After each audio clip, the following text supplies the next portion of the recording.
Hi everyone, my name is Neha and welcome to the Regulated Power Supply lecture series. This is the first part of this lecture, and in this lecture we're going to start with the introduction of regulated power supply, and then we will see voltage regulation, line regulation, and then finally load regulation. So let's start with the introduction. You might have seen a lot of electronic circuits in your homework problems and in your labs. And in those schematics, we mentioned the batteries, and those batteries are basically the source of DC voltage, and the source of that DC voltage is basically the power supply. And there can be many types of power supply. Some of them are designed to convert the high voltage to the low voltage power supply, and then some of them basically converts low voltage to the high voltage. If we get in detail of the power supply, then we'll get to know that power supply is further divided into different components. First is your transformer, and then second is your rectifier, and then further you have filters, you have regulators, etc. So we're going to see how the block diagram of power supply looks like, and we will see each components, what they do, what they are supposed to be there in the power supply, their purpose. That's what all we are going to see today. So let's move on to the next slide. Here you see the block diagram of a power supply where we have these five blocks. First is the transformer, and then rectifier, filter, IC regulator, and then load.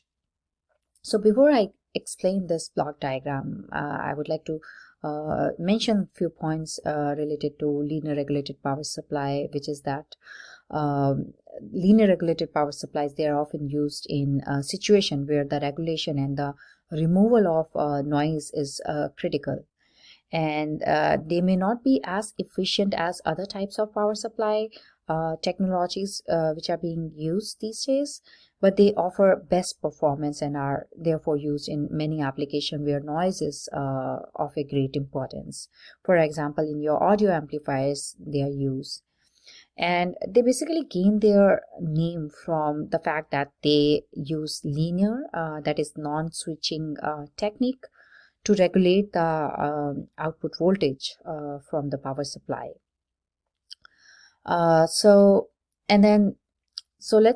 Let's quickly read here. It says power supply, a group of circuits that converts a standard AC voltage 120 volts 60 hertz provided by the wall outlet to a constant DC voltage.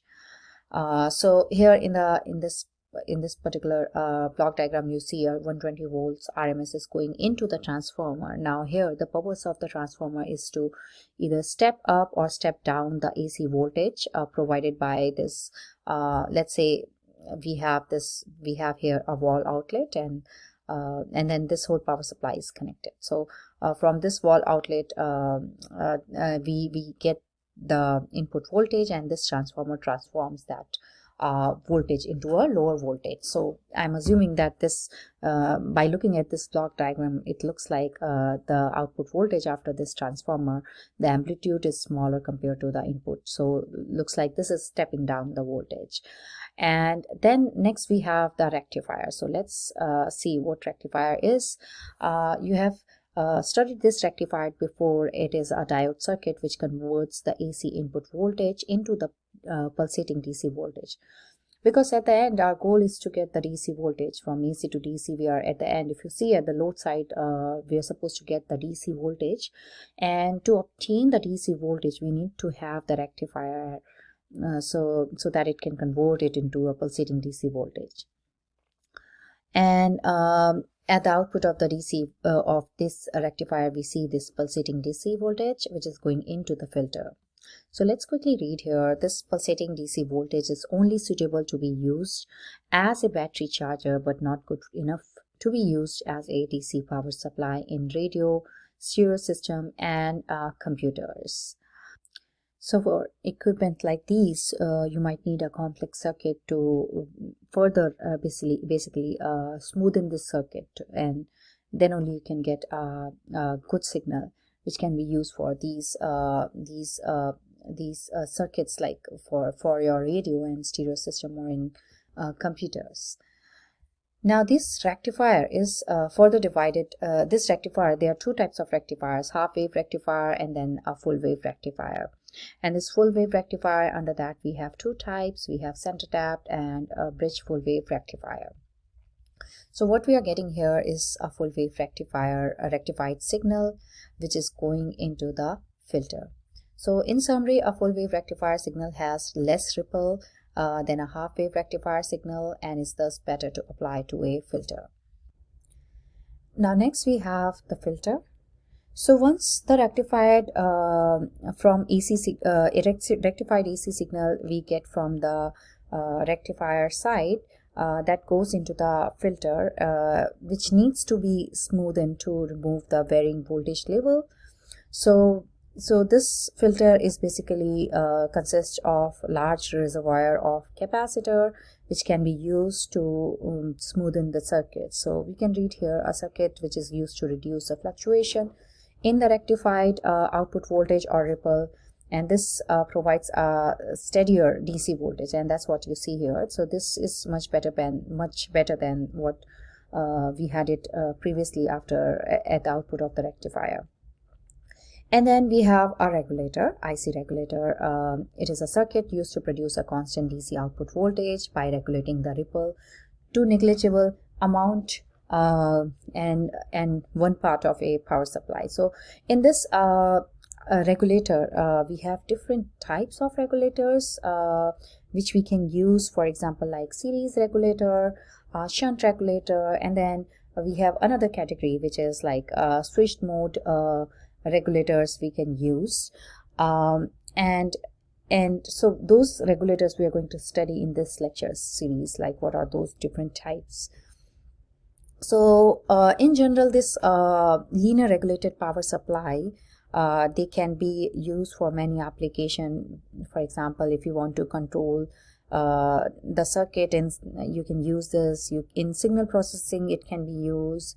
In data acquisition system, you can use, as I said before, you can use in low noise amplifiers, automated or lab test equipments.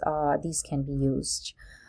And there is few disadvantage of using linear regulated power supply, which is that it can only step down the voltage. If you're using the linear regulated power supply, it can only step down the voltage, and the output is limited. It can provide only one output voltage. If you need more than that, then you will need to add a separate linear voltage regulator depending upon how many outputs you're using.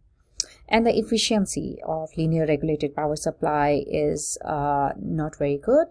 It's in between 30% to 60%, and that's because the linear regulated power supply, it dissipates heat, and therefore it requires lots of other additional components like heat sinks, which if we add that, then we can basically remove the heat dissipation, but then it also increases the size and the weight of the linear regulated power supply.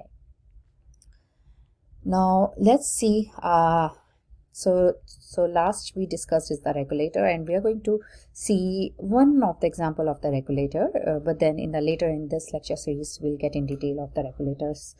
So let's see one example. Here we have a Zener diode regulator, and this is the circuit of a Zener diode regulator. You see here is the Zener diode, and then you have resistance to limit the current here, and then the voltage across the Zener diode, and then here you have the input voltage, and at the output of this Zener diode you have a fixed output voltage.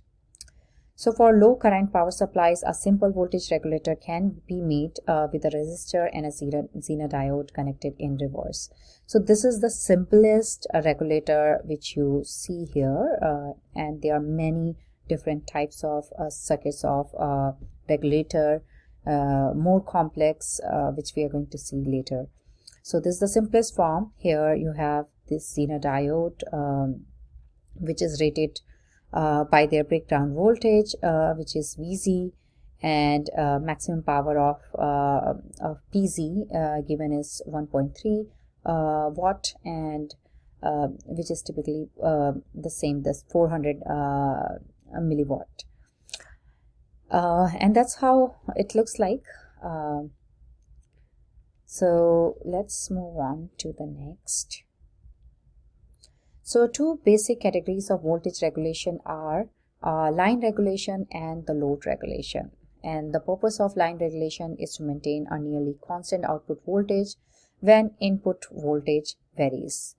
We will understand this through a example in the next slide. But for now, understand that it basically maintains the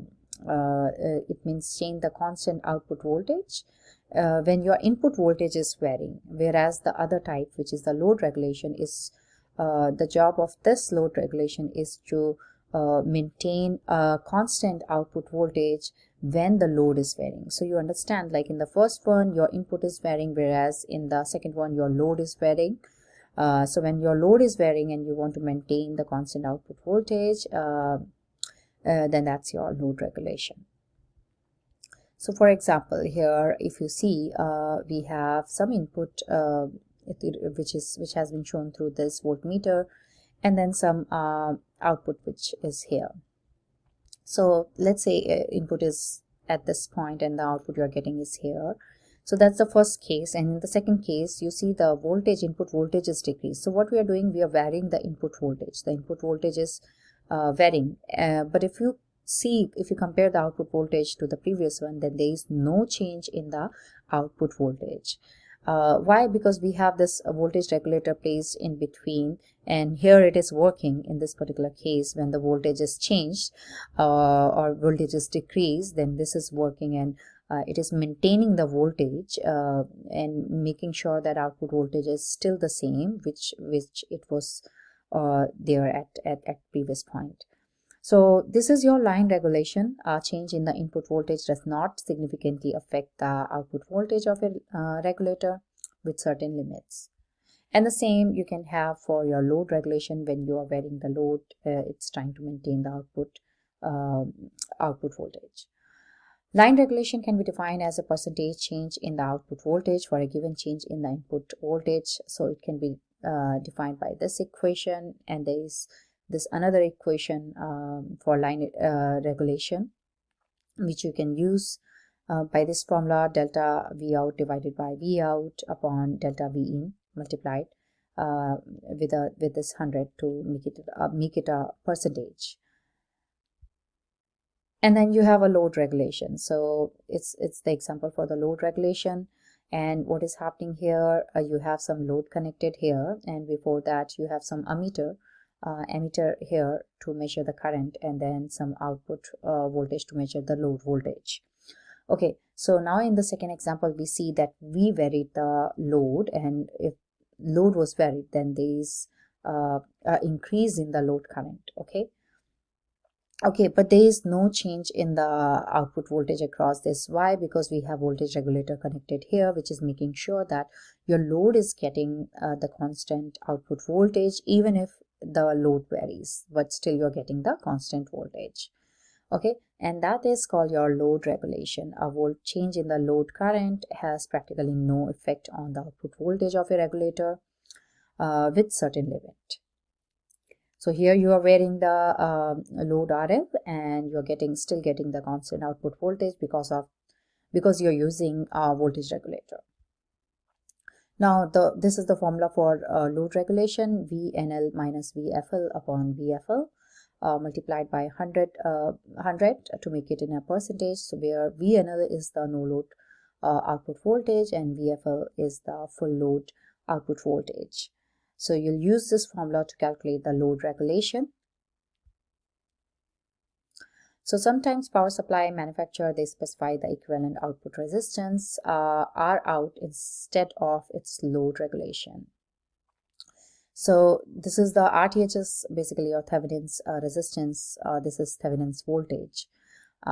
So let's imagine like we have circuit, and this has been basically formed into a equivalent circuit. So in that situation, the voltage V out which you will be getting across this RL will be given by this VNL, no load voltage, upon is multiplied by RL by R out plus RL.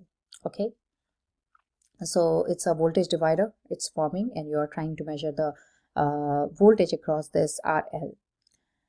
So RFL equal to the smallest rated load resistance, then VFL will be equal to the VNL RFL upon RFL minus RFL. So that will be your for full load formula which you'll be using.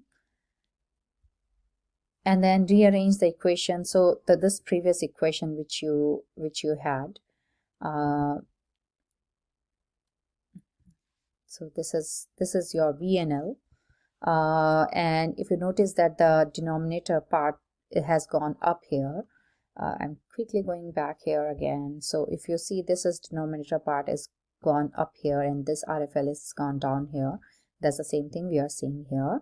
And what we are doing, we are putting the value of VNL, because load regulation we know by formula is no load voltage minus full load voltage divided by full load voltage.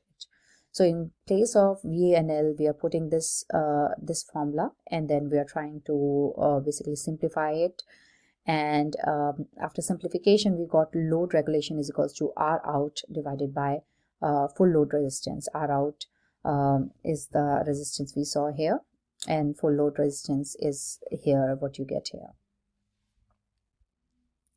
Now we have an example problem here. The input of a certain regulator increases by 3.5 volts. So this is the rate of change is given 3.5 volts, which is delta VE. And as a result, the output voltage increased by 0.042 volts, which is delta V naught. The nominal output is 20 volts, which is your V naught. Determine the line regulation in both percentage and in both percentage V. So here we have three things given. We have this delta V in, delta V out, and then this nominal output voltage. So we'll be just using these two formulas to calculate calculate the line regulation. And if you calculate, then you will get these answers, 1.2% and 0.06%. And then you have this second problem which says if a 5 volts power supply has an output resistance R naught is given 80 milliohm and a specific maximum output current of 1 amp. Calculate the load regulation in percentage and percentage milliamp per milliamp. So in this case, 5 volts power supply is given. Okay, and then your output resistance R naught is given, and so using this formula, and then your input your current is given, output current is given. So you will use this values and will finally put it into the load regulation formula, and you'll calculate the VNL and VFL. And once you put this value, you will find out the end solution. So the answer which you'll get is 1.6% and 0.0016% per milliamp.